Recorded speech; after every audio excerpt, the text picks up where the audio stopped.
வணக்கம் dear students.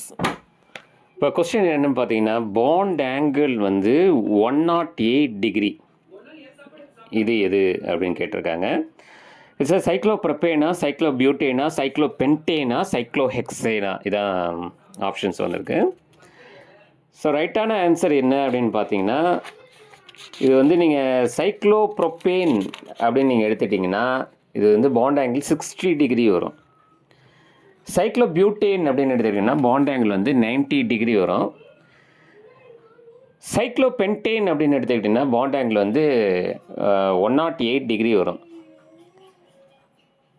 அதே மாதிரி சைக்ளோஹெக்சைன் அப்படின்னு எடுத்துக்கிட்டிங்கன்னா பாண்ட் ஆங்கிள் வந்து 120 டிகிரி வரும்.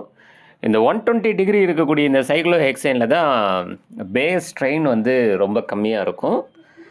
அப்படி பேயர்ஸ் ஆங்கிள் ஸ்ட்ரெயின் கம்மியாக இருக்கிறதால நம்ம வந்து cyclohexane is more stable then that of the cyclopropane, cyclobutane, cyclopentane. நம்ம எதிர்பார்க்குறது என்னென்னா சைக்ளோபென்டேன் மோர் ஸ்டேபிள்னு சொல்லுவோம். ஆனால் பட் எக்ஸ்பெரிமெண்ட் ரிசல்ட்ஸ் என்ன சொல்லுது அப்படின்னா, பேயர்ஸ் ஆங்கிள் ஸ்ட்ரெயின் வந்து எதுக்கு கம்மியாக இருக்குது, அதாவது எதுக்கு கம்மியாக இருக்குன்னா பேயர் ஆங்கிள் ஸ்ட்ரெயின் கம்மியாக இருக்குது அப்படின்னு சொன்னாலே வந்து ஸ்டெபிலிட்டி அதிகமாக இருக்கும். அப்படின்னு சொல்லும்போது இந்த 4 ஆப்ஷன்ஸில் சைக்ளோஹெக்சேனுக்கு தான் வந்து பேயர் ஸ்ட்ரெயின் அப்படிங்கிறது கம்மியாக இருக்கும். சரிங்களா?